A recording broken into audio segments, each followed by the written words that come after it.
Well, good evening, everybody. Welcome to the Denver Bronco Roundup podcast. Of course, we're brought to you by Rocky Mountain Sports Network and sponsored by the amazing Morgan Trinkets. My name's Keith Brugman. I'm going to be one of your hosts this evening. I'm not rocking alone, though, this evening. I got everybody in the posse already jumping with comments, and I also got Mr. Albert Mile High Dutchy. Albert, welcome in. How you doing, sir? I'm doing fantastic. It is a good week to be a Bronco fan, a little bit closer to a playoff game.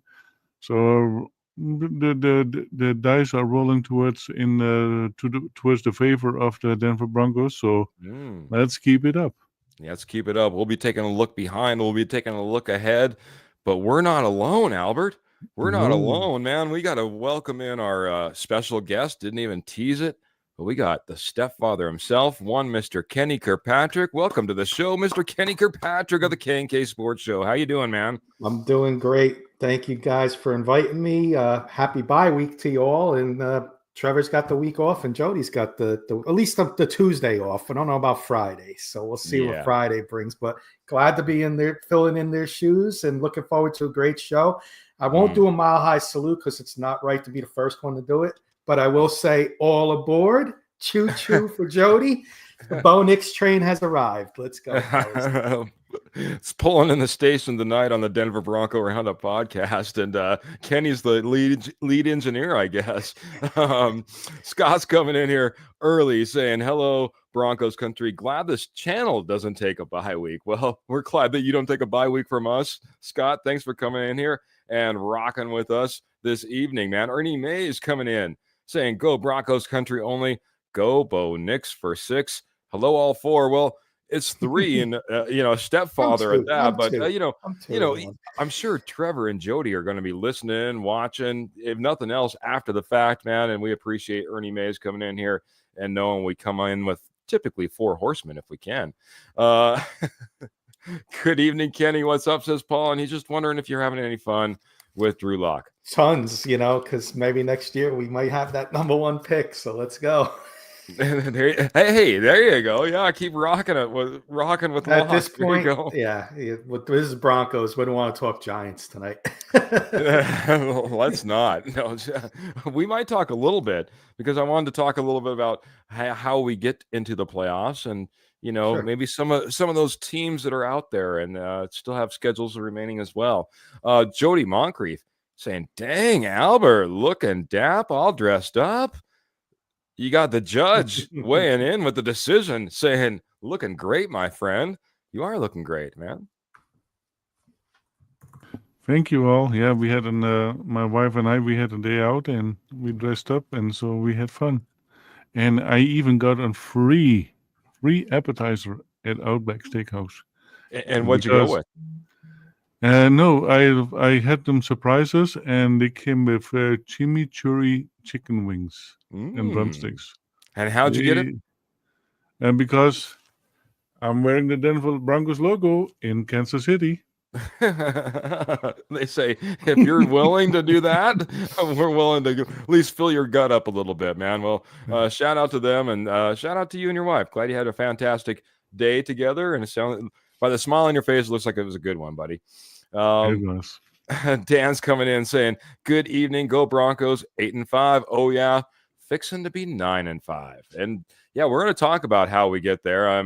Man, next up is the Colts, and it's I wouldn't say it's an easy game. Pearl's coming in and saying hello. We got Michael coming in saying good evening, Keith, Albert, and Kenny, and go Bo Broncos. Yeah, he's coming in with 100 stars and letting us know that that's the way to do it, man. Everybody's friend, Michael Ronke. We love him over at K&K as well. Great supporter of all the shows and greatly appreciated, Michael. Yeah. Appreciate it here, man. Michael, you just keep on rocking my world, our world, with the amazing support. Been here for a long dang time, man. A long dang time. And appreciate that you're always here supporting us. Phil McLaughlin coming in with another 100 stars as well. Back to back. You guys are kicking my butt over here, man. Good evening, Keith, Dutchy, and Kenny. To me, this game is the most important since our Super Bowl win. Our Super Bowl runs, gotta win. That's a big statement. I'll just ask really quick, man.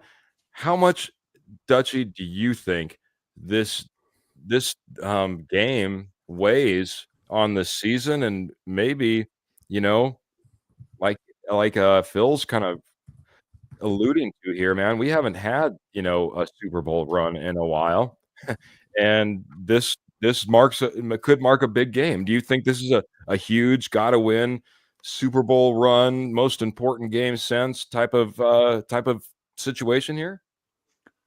Yeah, it is. It isn't a very important game, especially if it is a tiebreaker. We have to win this game to get ahead, and if we end up 9-7, then this and the Colts show up at 9-7, and we have the tiebreaker, and that Mm, gives us the seventh seed, and that's why it is so important to win this one. And yeah, the Colts schedule is a little bit less extreme than ours is, mm. so they have it a little bit easier than us. But yeah, keep winning the games and take it one game at a time, and let's not get one of those trap games and focus on the next game before this one has been played. Yeah. This one is very important, and we should be able to win it. Yeah, I mean, we'll get into the game a little bit more, and we'll be talking about it more throughout the week as we hit our second podcast of the week later on Friday. But I want to get Kenny's outside perspective on this, man. How do you feel? Do you look at this game as being one of the most important for the Denver Broncos franchise since we made Super Bowl runs? Is this a gotta win type of game? I feel it's very close. I won't say Super Bowl run time, but I will say playoff atmosphere. Every one of these games is playoff Yeah. atmosphere. So closest thing to a win, yes. Is it a must win? I think you can afford one loss out of the four and be comfortably in the playoffs. So I would like it to be a win this week, but we'll get into that a little later. Yeah. But I think it's playoff atmosphere every week to the end of the season for the Broncos and their fans. Yeah, Phil, I love the perspective that you're bringing here, because I don't know if I necessarily put it in the context of, man, we put a win in the, a check in the win column after this next game versus the Colts. And it does set us on the path, right, to securing a playoff run, to having the chance of getting to a Super Bowl.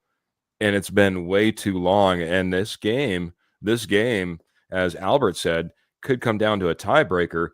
This does have a lot of weight in this game, maybe a lot more weight than just this season, as I was focused on. So appreciate you, Phil, coming in here with great ideas, thoughts, questions, and some stars as well. Rodney Garcia is coming in over on YouTube saying good evening, guys, and go Broncos. Appreciate you very much, Rodney, coming in here rocking with us as well. He's over there always rocking the gym, making me feel bad that I never get there. He's just got done hitting it and squatted 235. So hats off to you, man. I don't know if I could put more than 70 pounds on my shoulders right now and getting up and down. So that being said, I got to hit the gym. I told you that last time. I'll do it. I promise. Ernie Mays coming in saying all four games are important. Think big, not 31 teams small. He's always our supporter, and he thinks the Broncos need to be thinking big, and we need to be thinking big about our Broncos. And like I said, it's this season to me, guys, was a season that I felt like we should get behind our team. I really felt like there was something here. There was something that was going to build. And we're going to go through this season and talk about how we got here. But what a ride it's been. And now to be here on the precipice of the playoffs with 4 games to go, just electric, just exciting. Wishing I was in Denver right now. A couple more hellos, and then I promise we'll get into it, guys. And I got to get your thoughts. I got to get off the mic just a little bit too. Michael Ronquillo says if the Broncos win, they have a 78% chance of making the playoffs. If they lose, it would be between 30 and 40% chance of not making the NFL playoffs. Yeah, I heard it could go right around a 50-50 coin flip, possibly with a loss. So right in there with you. Patrick Wiltsey saying hello. And Yeah. Some more thoughts about from Paul coming in as far as where we might get as far as the rest of the season. But guys, gals, everybody out there, I wanted to recap a little bit closer to what we've done this season, where we started and how it started. And Albert, you were the one that came in, and you've been, well, honestly, I could flip back a few pages in my notes. I think you have the most likelihood of winning the closest to our final record prediction. And I think there was some chuckles and some laughter about Albert's mile high prediction for the Denver Broncos. But that being said, man, we didn't start out like we wanted to, man. We start off versus the Seahawks with a 20-26 loss, back it up with the Steelers coming into Denver 13-6 loss. Those first couple of weeks, man, it was a little treacherous. It was a little touch and go, man. You being the guy that was excited about where this team could be, man, 2 losses right off the bat. How could you go back or remember how you felt? Tell us about how did you stay positive, Albert? Oh, it was very easy because at that time, Bo Nix was new, brand new offensive system in the system with Sean Payton's system. But not only that, 2 formidable defenses. We were playing 2 formidable defenses, and yeah, later on the Steelers and the Seahawks let off on the defense a little bit, but yeah, those at that time they were playing formidable defense, and that is what was our problem. Yeah. And Bo Nix learning the new system, the game was NFL game was a little bit too fast for him in the beginning, and he finally leveled out, and that's why we had those two losses. Coming into the NFL is a big adjustment coming from the college system. Well said, Albert. Man, it takes a little bit of time. Bo Nix is coming in; he's getting adjusted. A couple of tough teams to take right off the bat, to match up right up against off the bat. You look at the Seahawks, who are in contention, and the Steelers, who have one of the best records in the NFL right now. Those are your first 2 teams you went up against. Kenny, I want to flip to you, man, because the next 3 games were all wins. We start off with two losses, but we go in and take a 26-7 win in Tampa Bay, followed up by an amazing 10-9 win in New York versus the Jets. And then the Raiders, we beat them. Raiders versus the Broncos, in Denver. All of a sudden I lost my train of thought and how to read all of a sudden the schedule. 18-34 win right there, man. 3 wins in a row, man. Completely changed how this Denver Broncos team was feeling, man. From an outside perspective, man, you got to see maybe that changeover to where the Broncos all of a sudden started getting a little bit more exciting and a little bit more formidable as far as an opponent is concerned. Your thoughts on that 3-game stretch, man? Yeah, I'll do it quick. Tampa Bay, you go 0-3, and your season is probably going down the drain. So that week 3 game against Tampa Bay was a must win, and boy, I think that was their best performance of the year.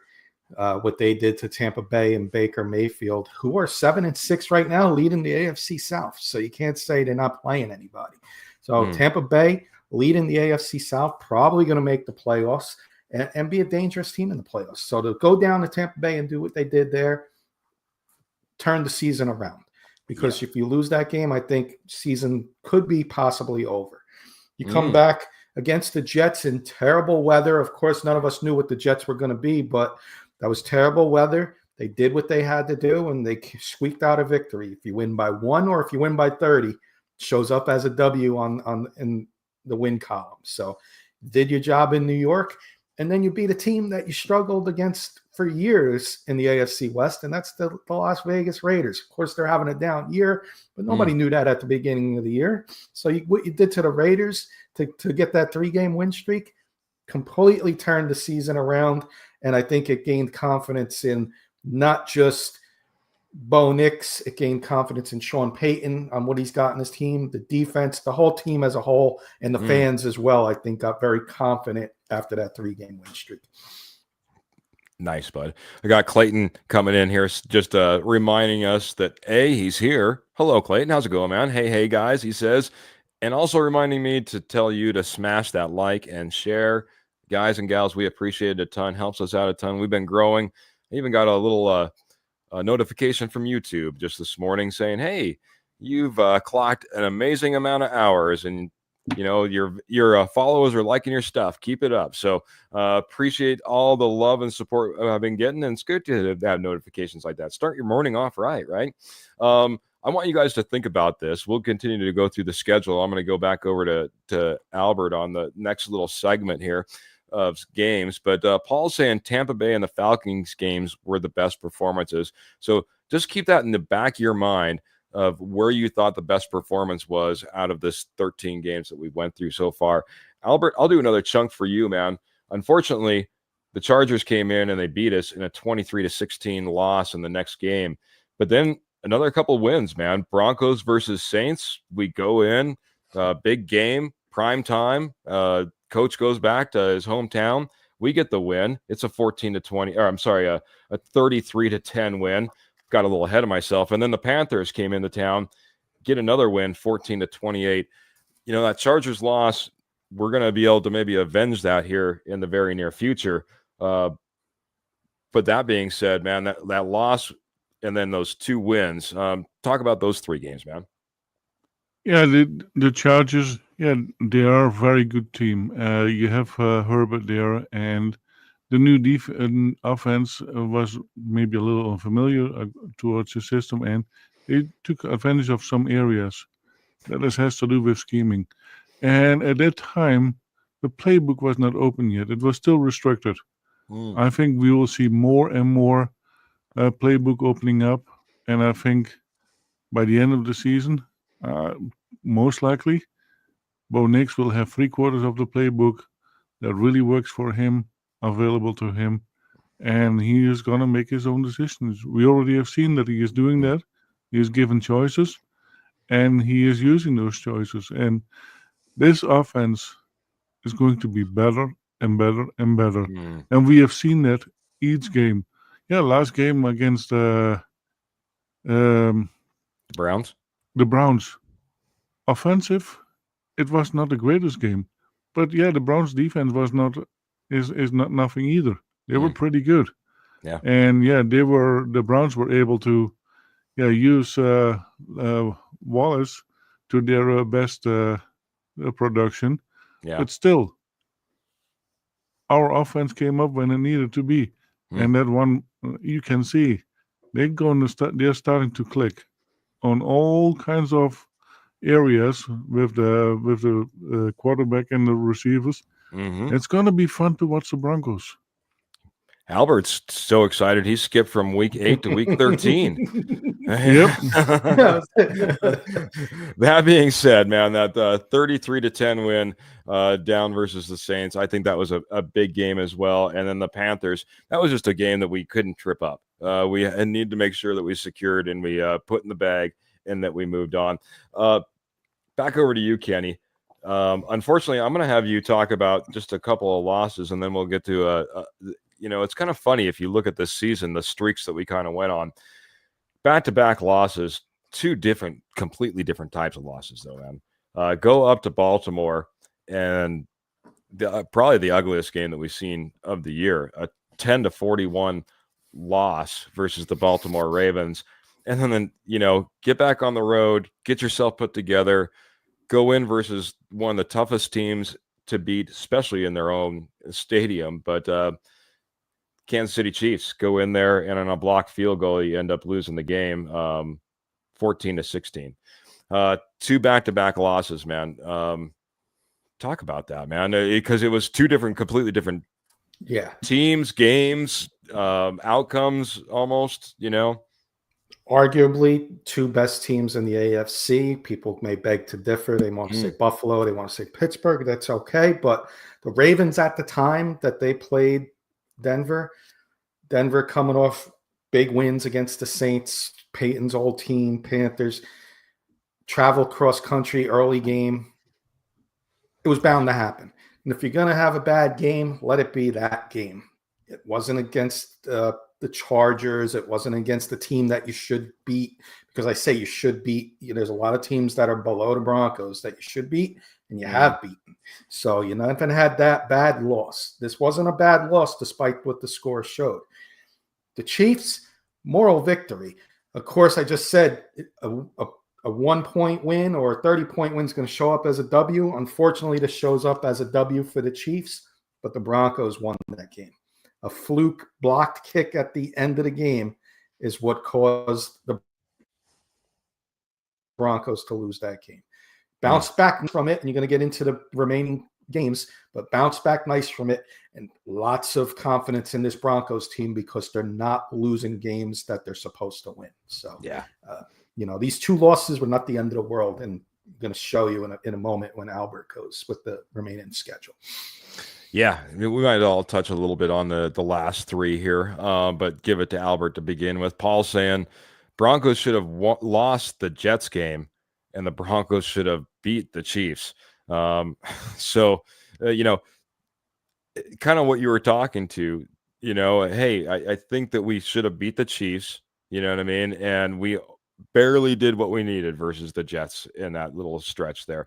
And Pearl's just loving what you're saying. Thanks, saying you're 100% Mr. K. Yeah, we appreciate Miss Pearl, and we appreciate all the love and support. Sometimes we don't always get that with our thoughts and opinions, and that's okay too, because we always like to have a little bit of a little dialogue, a little back and forth, and someone's got to be right, someone's got to be wrong sometimes. So, Albert, I want to go with you though, man. A couple of bad losses, felt like we were getting kind of beat up there, but we got right. And we got right in a hurry. We got right versus the Atlanta Falcons with a 38-6 victory, followed by a win in Las Vegas for the very first time versus the Raiders, 29-19. And then you skipped ahead a little bit on your last time you were talking, but now feel free to talk all you want. Browns versus the Broncos, 32-41 win. I'm going to give you the first stab at this 3-game stretch that we've been on, man. And so when he finished with the Chiefs and he went to the next game, morally for them, it was not a loss. They won against the Chiefs, and they know it. And so they carried that with them to the next game, and you saw what happened. Really nice victory over the Falcons, if I'm not mistaken. Yep. So the Broncos are getting better and better and better. Yeah, last week against the Browns, our defense was not up to par. Riley Moss was really, really missed. Those two, PS2 and Riley Moss, are probably the best duo cornerbacks in the league. And he was missed. And hopefully he will be up to snuff for the next game. If not, then at least against the Chargers, so that we can have that win over the Chargers. It is time for some other people to step up. And in the case of Riley Moss not being there, we have the people to do that. We'll talk about that. Yeah. But this is the fun part. Our offense can keep up with opposing offenses. So, and that is the fun part. We have not been able to do that. We have over 23 points average right now. When is the last time we had that? Yeah, I agree, buddy. I agree, man. Hey, K&K Sports Show does fantastic coverage. A lot of different sports, Kenny. Your good friend Kurt Valente, he's over there. He's like, defense wins championships. You don't need to go out there. You don't need to score all these points. Sometimes you do. And when it was versus the Atlanta Falcons, we didn't necessarily need to put up 38 points when we held them to 6. But when we went up against the Cleveland Browns, it was a gunfight to the very end. It was a Wild West shootout in Denver for that game. You sandwich in there that Raiders win too. The Raiders are having a little bit tougher of a season. It was a game that we needed to get. But that being said, your thoughts on this 3-game stretch, as you kind of seen it from the outside, it's all of a sudden the Broncos became super relevant. You alluded to it. Falcons, 38 you put up against the Falcons, 29 against the Raiders, 41 against the Browns. Do the math, that's 36 points a game. You're not going to lose many games if you score 36 a game average. So it's true. This is true. I know the defense has helped, but offense, since you lost Riley Moss, has really come on to help. Because one thing, I'm not being a Debbie Downer when I say this, one thing the Broncos don't have much of is depth. And we see that with Levi Wallace when he was out there. So, you need to step up for him. Somebody needs to step up, and the offense stepped up, put up 41, and the week before they put up 29 against the Raiders. But after the Falcons game is where I started to, I visited the train station, and that's where I saw the engine that could. And that little engine that could was Bo Nix. Pretty much after the Chiefs game, I thought about it. But after the Falcons game, the little engine that could became the Nix train. And quarterback going forward, I'm very excited about what he's got forward for the Broncos fans these last few games, because I don't think it's going to be any letdowns, and I don't think there's going to be any holding back. Sean Payton, that playbook that looks like a Chinese food menu is really coming out, and he's calling everything on that menu. So everything on that menu is getting called. You ever see the American Chinese restaurants? They got about 50 things on their menu. Well, Peyton's calling everything on his menu. And each week is seeing different things. And I know we're going to get into that. So very excited for what the Broncos got in store. I expect a lot of high-scoring games from the Broncos these last few weeks. Nice. Yeah, high scoring is how we got there, man. One way or another, like you said, man. If you're averaging 36 points per game, man, who's usually going to be able to beat you with that type of offense, producing it over that 3-week stretch. Really been putting it on a show. When the time, say this again, when needed, it seems like we're timely with the plays that we have, right? It's like, we can answer back as needed. We can go out there, we can get things done. We can get that first down. It can be 20 yards and we can get 27. It's amazing how this offense is coming around and really started to produce, especially during this 3-week stretch. Clayton's coming in here saying, Denver Broncos for life, baby. And Bo Nix, baby. Time to shine. Oh, wait, the kid is shining already. A lot of people are excited about Bo Nix. I'm excited too. Gentlemen, I want you to think about these 4 names, and I'm going to talk a little bit about a fantastic sponsor, Quinn Bailey, offensive lineman that got injured very early in this season, Alex Singleton, linebacker that went out. Also, Greg Dulcich and Josh Reynolds. These are 4 players that in one way or another aren't producing for this team, and I just want you to be thinking about what those 4 players meant for this Denver Broncos team and what it means moving forward. That being said, I want to talk about moving forward about our fantastic sponsor, Morgan Trinkets. Morgan Trinkets has over 34 years experience in Southwest jewelry, Southwest pottery, and estate gold at wholesale prices. Once a nationwide company, now they're just in your backyard, northern Colorado, southern Wyoming, doing fantastic shows. I think there's another one this weekend coming up. Pearl, if you're still out there, let me know. But doing fantastic shows all throughout the region. You got to check them out. You got to get in contact with Pearl. How do you do so? You go ahead to Morgan Trinkets Co. Morgan Trinkets Co. on Etsy. That's Morgan Trinkets Co. on Etsy. I'm telling you what, man, amazing pieces. You still probably have an opportunity if you get on it. I just knowing a little bit about shipping myself. You need about 10, 12 days. Well, that's about how much time you guys have all left before Christmas. If you're looking for fantastic pieces, Pearl's got them over at Morgan Trinkets, Southwest Jewelry, Southwest Pottery, and Estate Gold at wholesale prices. Check them out today over on Etsy, Morgan Trinkets. Yep. Thank you, Pearl. This weekend, Boulder Gem Show, Longmont, Colorado. If you happen to be in the Longmont, Colorado area, you need to swing out. She's going to be out there both Friday and Saturday. Morgan Trinkets. And if you can't get out to Morgan Trinkets at that Longmont, Colorado Gem Show, then make sure Morgan Trinkets at Etsy, Morgan Trinkets Co. over on Etsy. That's Morgan Trinkets Co. Co. over on Etsy. Thank you, Pearl, for chiming in. Appreciate it. Oh, and Sunday, Friday, Saturday, Sunday. Heck, if you you might talk her into Monday if you keep it up, everybody. She's been selling lots and she likes doing those shows. We appreciate Pearl. She's been a fantastic supporter as a sponsor for our show. Went through those three names. A favor? Yeah, go ahead, buddy. Yeah. For this segment, can I speak about Dulcich? I know the other guys a little. In fairness, I think right if you guys speak about because you watched all the games. Yeah, some of the games, and I know Greg Dulcich more because now he's on the Giants. So when we're ready to talk about Dulcich, I'll definitely chime in and give you my 2 cents. Very good, buddy. Albert, I'll start off with you just really quickly. We'll run through this. We've got a lot of stuff we want to talk about still this evening. Quinn Bailey, Alex Singleton. I'm going to have you start off with those two. I know that those are two guys that you really liked, really loved, and knew that they were going to be big producers for this team. What did it mean when we lost both of those? One early, one a little bit later. Yeah, Quinn Bailey, I don't think he is very missed at the moment because I think we have the number 1 offensive line in the league. And the way the team is getting together, that is absolutely phenomenal. The protection that Bo Nix has, and it is excellent. And yeah, there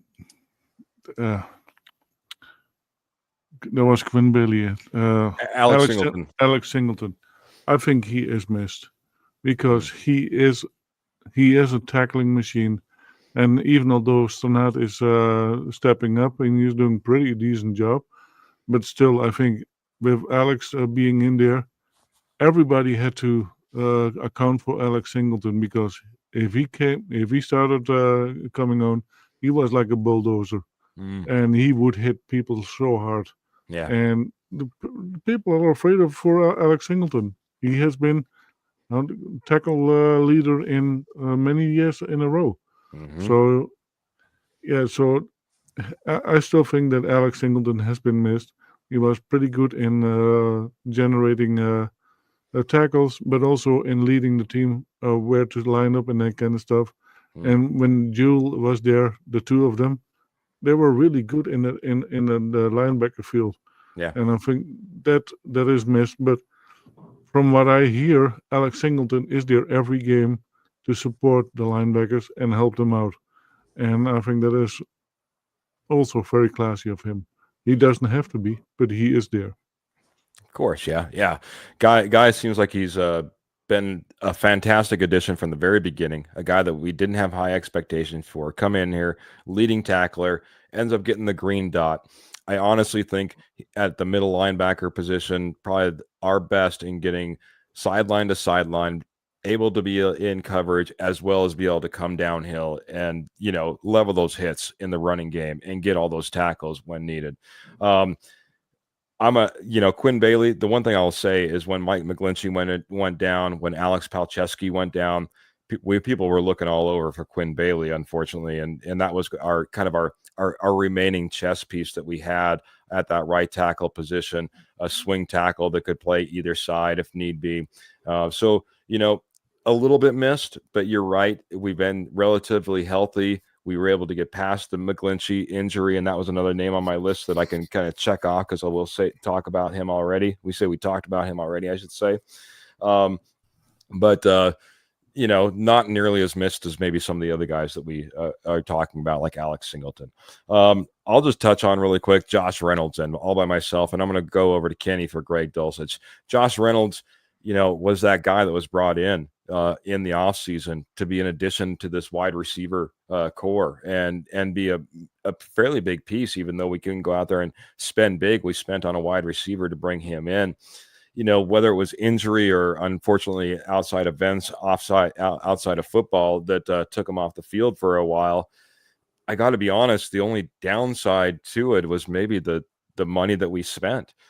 Because I think with his absence, we've seen Devon Vele be able to kind of step up and produce and maybe be a more long-term solution for this Denver Broncos team than what we had Josh Reynolds, at least for under contract and given his age where we expect him to be. So I want the very best for Josh Reynolds. Hope he goes out there and he plays well and does well for another team and the best of health as well. I don't look at it as a big miss. Kenny, Greg Dulcich was the last name I mentioned to you, man. I want to let you take the field on this one, man. Paul was the first one to mention. He was just saying Greg can't block. And I was going and to too many injuries. Yep. So anything else you wanted to add? Yeah, and just real quick about Josh Reynolds, I think a perfect team for him would be the Tampa Bay Buccaneers. No Chris Godwin there. All they really have is Mike Evans. So maybe he can land with a playoff if he hasn't signed with anybody yet. I haven't looked, but maybe go there. But Greg Dulcich, I'm going to try and make this make sense. The Broncos and the Bronco fans are not missing Greg Dulcich, but they're missing the production they thought they were going to get from that position with him. I know Greg's saying can't block, but I think they wanted to use him as a wide receiver tight end, like a Darren Waller. And ironically, the Giants just signed him to the practice squad last week. He hasn't smelled the field yet. So don't know what's going on with Greg Dulcich, but if he can't get on the field with the Giants, something is not right. And his next move may be, and I'm not trying to be funny, his next move might be like the UFL. If he can't make it with a team that's 2-11 and just lost our tight end, he can't get on the field. That's a problem. But yeah, getting back to the Broncos, the production is missed, but definitely Greg Dulcich is not missed, if that makes any sense. Michael's just mentioning that Josh Reynolds did go to Jacksonville Jaguars. I don't know if that's necessarily the best place to reinvigorate a career right now, but it's an opportunity. You make the opportunity what you can of it. Also, Phil's coming in and saying, Bailey's a good backup, and Singleton improves us next year. Dulcich is replaceable, as is Reynolds. So I want to get into the kind of the next round, and these are guys that, and feel free to touch on the games maybe that they missed. But these are guys that just were out for a little bit. Mike McGlinchey went out. Zach Allen went out. This is one that I think we need to talk about. Riley Moss being out. Albert, I'll let you take the one of the three: Mike McGlinchey, Zach Allen, Riley Moss. Where you want to start? I will start with Zach Allen. Zach Allen, absolutely, he is being missed. But the 2 games that he didn't play, I think it was 2 games. I think it was just the one versus the Raiders, right? Yeah, but the first game he was out half of the game. Okay, versus the Falcons, yeah. Yeah, he was half out of the game.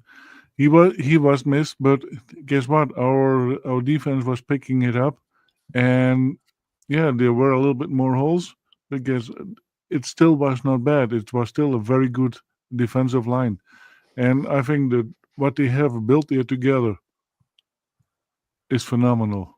And that defensive line, the front 4-5, even if Zach Allen is not in there, they can do without Zach Allen. Is he replaceable?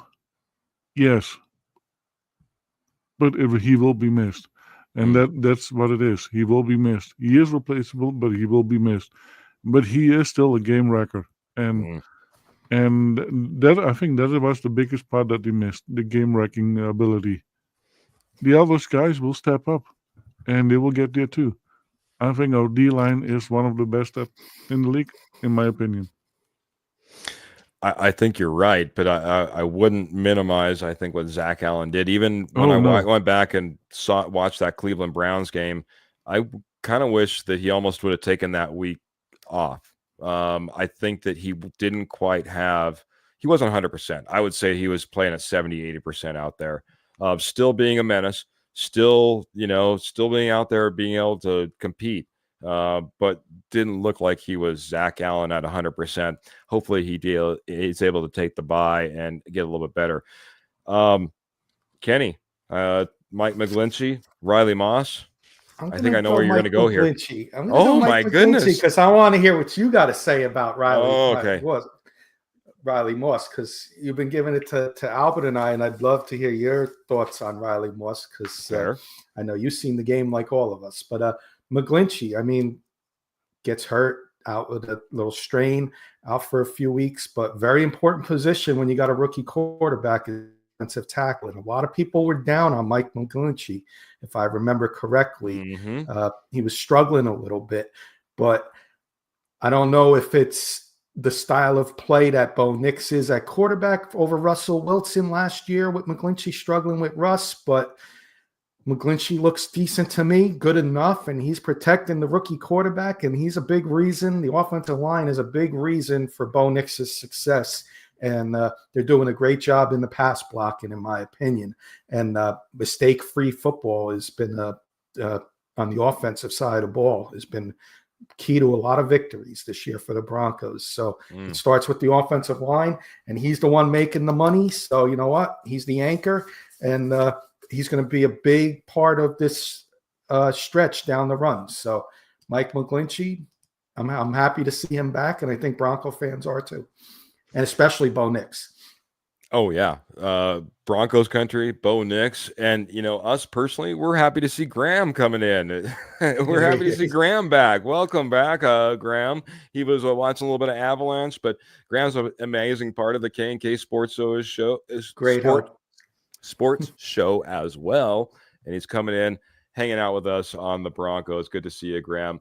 All right, man. Riley Moss, to me is, and maybe we'll hit this really quick on our next segment. Now I'm going to segue right into it right now. Is one of those performers that has went above and beyond probably expectations this season. This is a guy that had a lot of questions being lined up opposite PS2. There was a lot of questions who is going to line up opposite PS2. Riley Moss comes in, and man, it seemed like from day one, not a struggle. From day one, locking up the second side. As Albert, the Mile High Dutchie, was saying earlier, probably the best pairing you could possibly imagine as far as cornerbacks in the NFL. Getting to be elite. Getting to be absolutely off the charts. So, to me, yeah, the Riley Moss injury, the Riley Moss loss, it's been fairly big. But I think that really this is going to have to fall, because as many people and a few people mentioned a little bit earlier, it's not looking good for Riley Moss to maybe be coming back this week, maybe even the week after that. Might be out with him for a couple weeks. Might be looking to get him back versus the Chargers, and who knows, maybe the Bengals. Might be later. So that being said, there'll have to be some step ups, but Riley Moss missed. It was obvious last week versus Cleveland, but I think that we have an opportunity as a coaching staff to be better and make sure that we plan versus these next four teams, man. Like I said, I think this is a great segue into maybe some standout players. I have a few written out in front of me.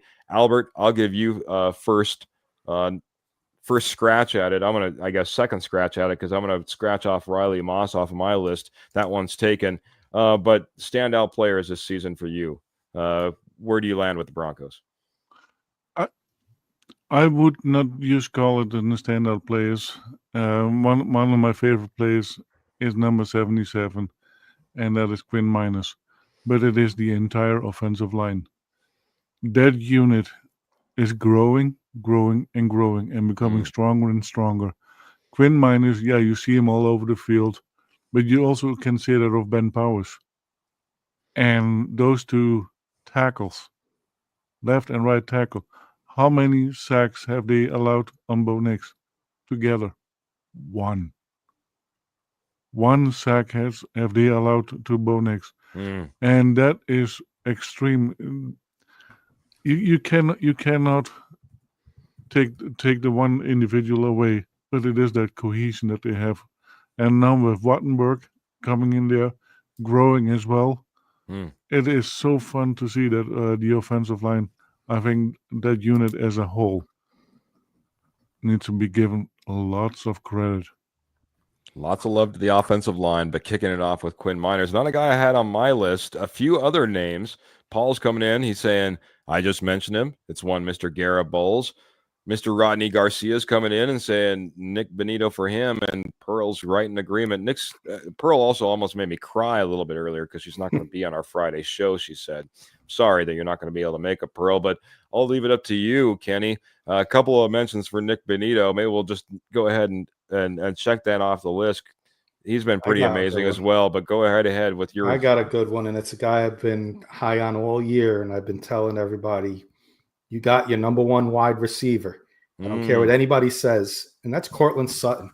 Yeah. Cortland Sutton, last year, he's already passed the yards he had last year. I know he had 10 touchdowns last year, but he had 740, 750 yards last year. He's got 800, almost 850 yards this year already with the rookie quarterback, 5 touchdowns. He's going to get close to 10 touchdowns before the season's over because he's your number one wide receiver. He's the number one target. He's going to get the volume, and deservingly so. He makes big play after big play for the Broncos when they need it. And he's true meaning of a number one wide receiver in my books. And you don't need to look for anybody else as a number one wide receiver. You got your guy, and he's a standout in my book. Very good. Scott's right there saying Sutton stepping up. Rodney saying get Sutton 10 TDs. Cram saying get him 20. Hey, playoff run, you never know. And that's true. That's true. The season doesn't end after week 18, right? Pearl's saying I was not high on Sutton, but I have to say I was wrong, and I'm right there with you. I had to eat some crow on Sutton as well. I wasn't sure how it was play when he didn't show up for training camp. Wasn't sure how committed he was to this team, man. He's committed. He's checked in. He's one of the biggest effort guys this season that I see, especially from the wide receiver group. The guy's getting it done and being there for a rookie QB.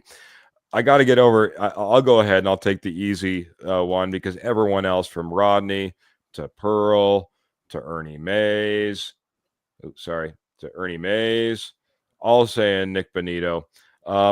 Nick Bonito is just a guy that continued an amazing progression all the way to where he's at. You know, comes in, he's a specialist, can't get on the field all the time because he's can't set the edge, keeps working, keeps getting better. Comes in, able to set the edge a little bit better, keep working, keep getting better. Come in there, now he's a sack specialist with double-digit sacks. He's out there every single play. He could be literally an easy Pro Bowl vote, as well as we could be talking about an all-pro possibility in one Nick Bonito. The one thing I heard, let's go ahead and get him signed up before he gets that Pro Bowl accommodation or on his resume. Let's get that all done. Nick Bonito has just been a man on fire, much like a lot of guys on that defensive front. But Nick Bonito has been absolutely a menace, and got to give your hats off for him being a standout player. Anybody else that you're dying to talk about as we're coming up on the end of our show? I want to get to a couple more thoughts, but Albert, I'll go to you. Anybody else that just is you got to talk about right now, right here? How can we forget our QB? Yes, we can't. We cannot forget him, and because without him, we are not where we are. Sutton would not have had that many yards. Vele is doing great. Even our running backs, because Bo makes it happen. Because of those throws, some of the running backs, the passes that they're coming through, and especially Jaleel, I think Jaleel has stepped up big time. Yeah, does he miss? Certain areas? Yeah, they all do. But yeah, because of Bo, this all is happening. Sutton, Jaleel, even the fullback. It is so much fun to see him. Bo grow and get more and more confident in the pocket, and with that offensive line, he can do it, but he doesn't have to, because how often does he hold on the ball for more than 3 seconds? It hardly happens, and when he does, he scrambles and makes a play there. So Bo is my number one player that needs to be addressed, and yeah, give him a contract as soon as possible, because he's going to wanting a contract that outdoes all of them. I got one more. Albert's ready for the signing up for the 5th-year option already. Kenny, go right ahead. This is going to be real quick. It's going to be a 10-second quick. Will Lutz, 26 out of 29 field goals. I mean, without Will Lutz, I think you can say 6 or 7 losses as opposed to 5 losses. So Will Lutz has to be a standout for me. I know the block kick, but that was a fluke. But 26 out of 29, one of those a blocked kick. So more like 27 for 29 in my book. So I agree, man. He was on my list. Man. And we could probably talk about some of the standouts all night, but I want to get to a few other things before we wrap the show. Got to just a little bit. At least one of the 2 topics might decide here. But the first thing I got to talk about is Phil coming in and dropping yet again another 100 stars. And Phil, appreciate it so much. I'm going to take this one. He says, "Isn't it exciting to see a young team grow together? These guys will improve and get us some exciting football in years ahead." And you're absolutely right. What I was talking about with Josh Reynolds, a great example. Now we're on to Devon Bailey, and all of a sudden we've got a little bit younger talent in the room. One that can develop with his rookie quarterback. One that, they all kind of grow together. And you start looking on this roster. I don't care if you're talking about the receivers. Look at all the receivers that we have that are young. Look at some of the secondary pieces that we have that are young. There is a lot of youth on this team.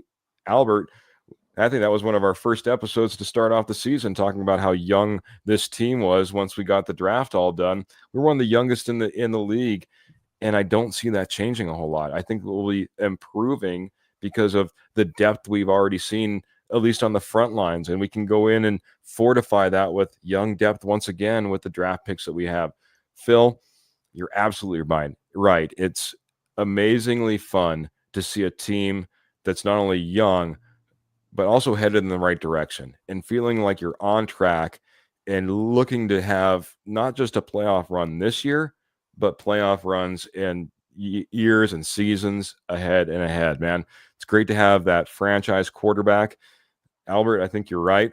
It'll be sooner than later that we go out there and we're, getting him signed up, Mr. Bo Nix, to another contract. I don't know if it's going to be right around the corner, but that being said, it's going to be quick. You'll want to get that taken care of and make sure that you got it all taken care of for years to come. You want those years and years to come. Gentlemen, let's just talk quickly, because a lot of people came in and started talking about it. I'm not going to run through the entire season or the entire rest of the season. Let's just talk about the game ahead. We have the Indianapolis Colts next. The Indianapolis Colts are 6-7. They're in the playoff hunt as well, especially with the remaining schedule that they have. And I'm going to hit that really quick. They also get the bye. They head into Denver. We talked about it a little bit earlier. Big pivotal game. Want to get into it just a tad about this game, what it means, what you're expecting. By the way, the Colts in 6-7, they take on these 8-5 Broncos team. If they happen to squeeze out a win, don't look past this Broncos. Don't look past this Colts team, because if they get a win, they next have the 3-10 Titans, the 2-11 Giants, and the 3-10 Jaguars. That's their remaining schedule. They could easily win 3 more games without this Denver Broncos, game being one of them, and be talking about a 9-8 season. You got to come away with a win. Albert, I'll let you go first, man. Big Colts game. It is a big Colts game indeed, and like I said, it is a must-win for me. This is a playoff game. It is a must-win, especially if there's a tiebreaker coming up. And the other thing is, I think certain Vele and cohorts could be feasting, because this secondary is not that great of the Colts. And if they play it well and they open up the playbook, it could be a really nice game, a high-scoring game, and Bo Nix could have maybe 3-4 touchdowns. It is possible here. And that what will happen then? The run game will open up, and this defense is overcomable. It is, and this should be a win game for them. And if our defense steps up, even if Riley Moss is not there, they're gonna get some turnovers because Richardson is not the greatest. And if you put him under pressure, and there lies the thing again, PJ has to put pressure on Richardson, and it will be a very winnable game. But they shouldn't take it lightly. And guess what? Even although it is a bye week, players were in the office watching video. You saw it from Zach Allen. They are there. They are not feasting off. Sean Payton has a good hold on this game, and the discipline is there. And this is a team that wants to win and put in all the effort that there is. And that is something that we haven't seen a long time too. Albert likes how they're locked in. They're ready to go. He's not looking for them to look past this team, but as Rodney says, we can't overlook them. Paul's hoping that Richardson goes on a long run and then has to take himself out of the game and then gets benched for the rest of the game. That's an interesting perspective. Don't know if he's going to do that twice. But that being said, I want to get your thoughts really quick on this, sure. Kenny. This Colts matchup, I think it's a big one. I want to shout out Joey Clams on this one right here, because Joey Clams, always on our Wits and Wagers show, will say surface change. And what I mean by that is the Colts play indoors on turf. Now they're going out in December, thin air in Denver on grass. That's going to be hard for a team, any team. See Rodney's question on how to stop everybody. I think all you got to do is stop Jonathan Taylor in this one. Let Anthony Richardson throw the ball. It was also alluded in the comments that he's got a 50% completion ratio. That's why you let him throw the ball 30, 40 times, because he's going to make mistakes. PS2, let him lock down on Pittman and let him see where else they can go, because if you stop Jonathan Taylor, you're going to beat this Colts team. And I don't see any reason why you can't beat the Colts team. Don't come out flat. Come out all hands on deck and just pedal to the metal. Get off to a fast start against this team. This team will have the oxygen masks on the side. I'm not trying to be funny, but a dome team going to the thin air in December, it's going to be pretty hard for a team like the Colts, in my opinion. I would tend to agree. I think that's, Joey Clams been on our show before. Heck, we had a little segment running for a little while with Mr. Joey Clams as well. Had trouble just keeping it all under an hour and having Joey Clams too. So hats off to him and the way he knows the game, man. Surface change can be huge, like you said. And I like how we had Paul coming in here. If 5280 is no joke. You go up in elevation. It's not going to be nice and toasty warm like a dome. You're not going to have that nice, even playing surface, though we have a great playing surface. It's only going to be 50 to 55 and beautiful, though, Pearl says. Not quite the December games that we're used to in Denver. But it is going to be a little bit different. Michael's coming in and saying the Broncos need to keep the Colts offense in front of them and not let them get behind the Broncos defense. You know what? I want the Denver Broncos defense to get after Anthony Richardson. I saw it against a couple of games now where it seems like we've been hesitant. This last game, the amount of zone that we played, and not necessarily going after the quarterback on a blitz versus Jameis Winston, I thought was a mistake. What happened versus Lamar Jackson in Baltimore, I thought was a big mistake. You don't have that big of a threat, as pointed out by you and by our good friend Paul. 50% completion rate, Kenny. You can't let that be an issue. Get after him, make that 50% become 40%, as he's going back there and he's under pressure from a Denver Broncos defense. Yeah, man up, get physical. Let's get a lot of sacks. Let's force those takeaways. You guys are all hitting it right on the head, man. I couldn't have put those lines together any better. I think this is going to be a defensive game that's going to dictate it. The Broncos could put up amazing points. Don't get me wrong, but I think the defense needs to dictate in this game. That's where I want to see it first and foremost. Gentlemen, we didn't even get to the rest of the season, the rest of the games, how everything else is going to shake out after the Colts, but we're going to have time. One question I have for both of you. Kenny, I know that you're not going to probably be on our Friday show. This was a kind of a last-minute invite. I don't know if I'm going to have you invited for the Friday show as well. That being said, figuring you're not going to be able to make the show, I'd love to get a score prediction from you. And Albert, if you're not going to be here Friday, I'll get one from you as well. But Kenny, being the stepfather, being the guest that came on last-minute notice and doing amazing. Kenny, what's your thoughts on this game, man? How you see it playing out? Thank you, Keith. Unfortunately, hospital work will be calling me on Friday, so I'm glad you let me do a prediction here. Right, the way the Broncos offense has been putting up points, I don't see any difference. Albert alluded earlier, weak secondary, attack that secondary. I could see Bo Nix having another big game, 2-3 touchdowns. I'm going to go Anthony Richardson struggling a little bit on defense. You may get another defensive turnover or maybe a pick six or something. I'm going Broncos right around that 30 range, but I'm going to go 27 for the Broncos, 20 for the Colts. And the Broncos go to 9-5 and get that big victory headed into the Chargers. Whew. You have me nail biting there a little bit, kind of like Pearl. She's coming in with a 28-21 score, but Rodney had the big one, 32-16 for the Denver Broncos. Albert, how are you feeling? Is it going to be a big blowout type of win? Is it going to be a close nail biter? Where are you coming in? For me, it is going to be a 35-12. The Skulls are not going to even score a touchdown. It's going to be just field goals. Indoor kicker kicking 4 field goals from Albert, the soccer man. Okay. I like it.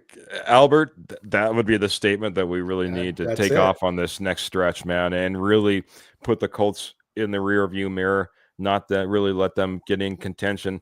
Kind of, after a loss like that, try to pick yourself up and make sure that you get into the run. It might be a little bit too much. I'd love to see that, Albert. Love to see that as well. I'm sorry. Michael's coming in with his prediction already. And if these happen to change, you'll have another chance.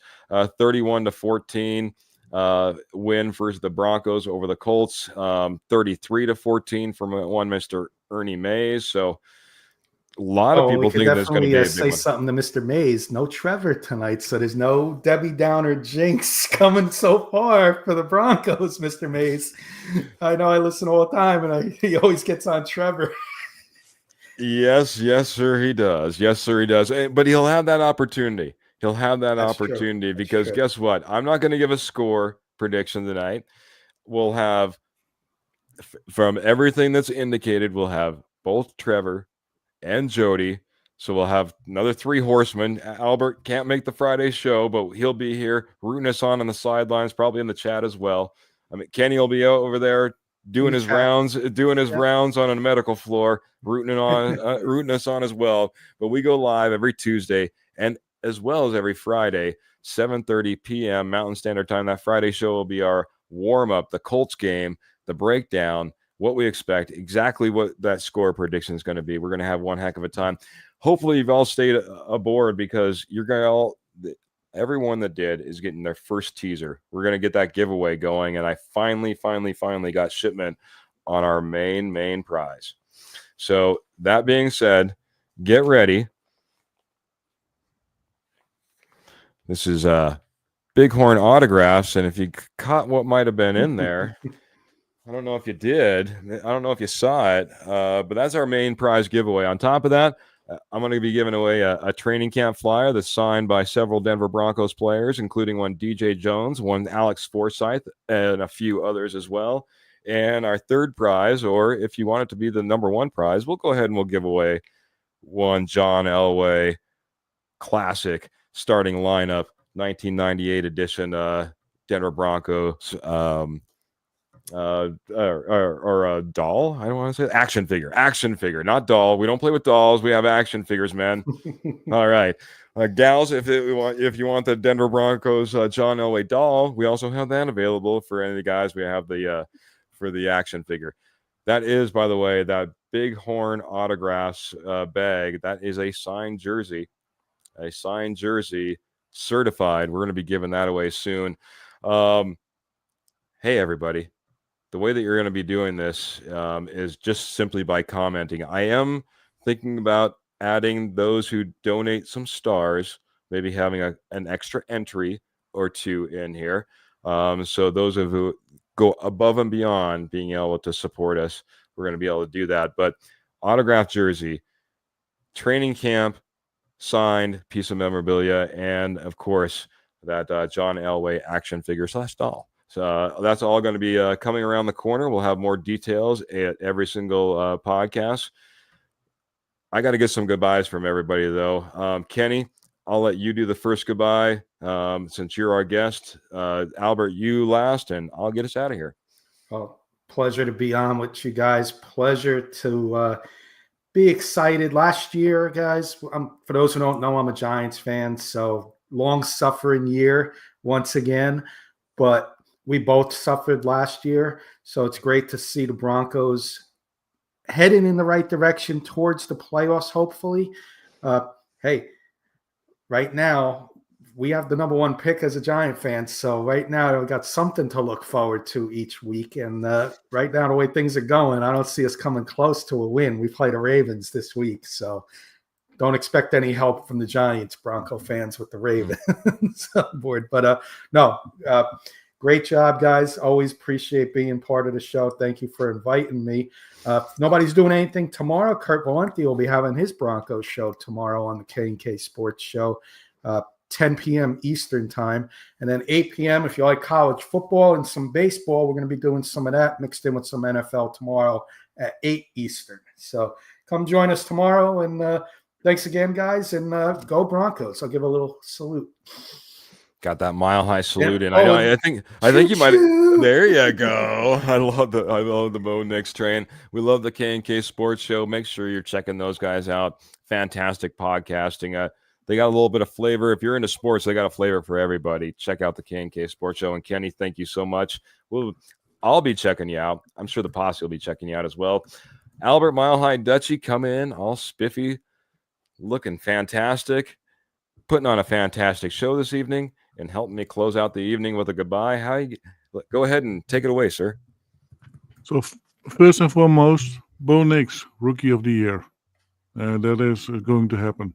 It's going to happen, and he's going to score big points this weekend. So he will take it to first player. And I want to thank Scott, Paul, of course, Kenny, and the K&K Sports Show for being here. Ernie, Jody, Dan, Michael, Phil, Pearl, Rodney, Patrick, Clayton, and for me, this is a new person, the Patient, 1991. It's for me the first time I see this person in the posse. Graham, Vicky, Bronco. Hey guys, as always, you make it so much fun to be here, and we have so much interesting topics because of you guys, and your show is always on fire because of you guys. Thank you, thank you, thank you. Yeah, I missed Big E Bronco. Big E, good to see you, man. Sorry I missed you. Thank you, everybody. Thanks, everybody who's come in, support the show. I got to give one final shout out because we do have one more star giver as we're getting out of here, and that's one that's already dropped stars this evening. Phil saying, great show tonight, guys. Thanks, Kenny, for stepping in.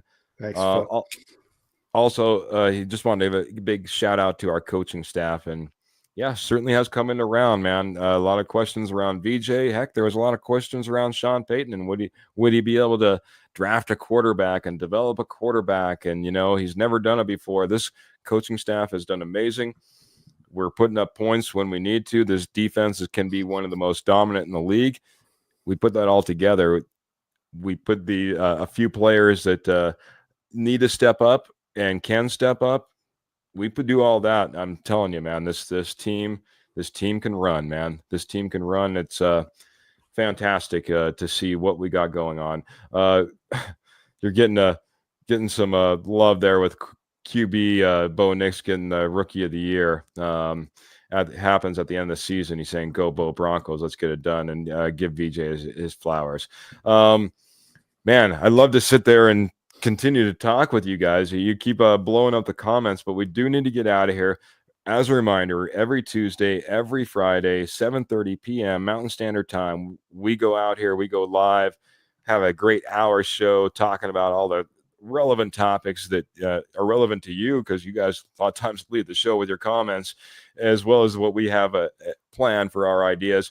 And then also Sunday, right after the game, we go live as well. So check that out. Have a nice little 30-minute reaction type of vibe type of show, kind of get a gut feel of how everyone's doing after a win or a loss. Love to have those interactions. It's been a nice couple of 3 weeks that we've been on a tear, putting 3 wins in a row. Let's keep it going after this Colts game, but we'll be breaking that down. Like I said, make a 4. Yeah. Albert's ready for 4. We'll be going, like I said, live on Friday, 7:30 p.m. Mountain Standard Time. We'll be breaking down this game in detail. Big shout out to Kenny. Thank you so much for joining us this evening. Thank you. Stepfather himself, Albert the Mile High Dutchie. Thank you so much. Always a pleasure having you on the show and making it is what it is. To Trevor, who is not fired, even though it got a little feisty on our last episode. Can't wait to see you on Friday, as well as Jody the Judge Moncrief.